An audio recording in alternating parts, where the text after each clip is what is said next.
আপনি কি জানেন সমুদ্রের গভীরে এমন এক প্রাণী পাওয়া যায় যা দেখতে একেবারে শসার মতো, অথচ এটি কোনো সবজি নয়, এটি একটি সামুদ্রিক প্রাণী যার নাম সামুদ্রিক শসা বা সি কিউকাম্বার। বিশ্বের প্রায় সব সমুদ্রেই এই প্রাণীর দেখা পাওয়া যায়, তবে সবচেয়ে বেশি চীন, জাপান ও ভারতীয় উপকূলে এর বিস্তার রয়েছে।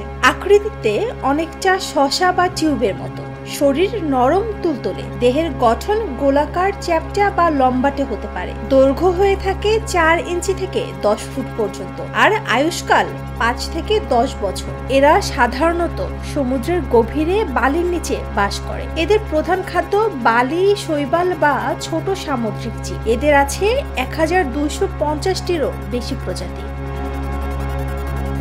এদের নেই কোনো চোখ, কান বা নাক, শুধুমাত্র আছে মুখ ও মলদ্বার। আশ্চর্যের বিষয় হলো শত্রুর আক্রমণে বা প্রয়োজনে নিজের শরীরের একটি অংশ বাইরে বের করে ফেলে। শত্রুকে চমকে দিতেই বাঁচার এই কৌশল, তবে সেই অংশটি কিছুদিনের মধ্যে আবার নতুন করে গজিয়ে ওঠে।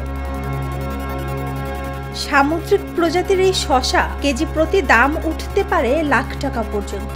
বিশেষ করে চীন, জাপান ও দক্ষিণ কোরিয়ায় এটি সুস্বাদু ও স্বাস্থ্যকর খাবার হিসেবে ব্যাপক জনপ্রিয়। এতে রয়েছে অসাধারণ পুষ্টিগুণ, শরীরের রোগ প্রতিরোধ ক্ষমতা বাড়ায়, হৃদরোগ ও ক্যান্সারের ঝুঁকি কমায়, যৌন স্বাস্থ্য উন্নত করতেও সহায়ক, এমনকি রূপচর্চার সামগ্রী প্রস্তুতেও এর উপাদান ব্যবহার করা হয়। নুসরাত জাহান শম্পা, নিরপেক্ষ নিউজ ডেস্ক।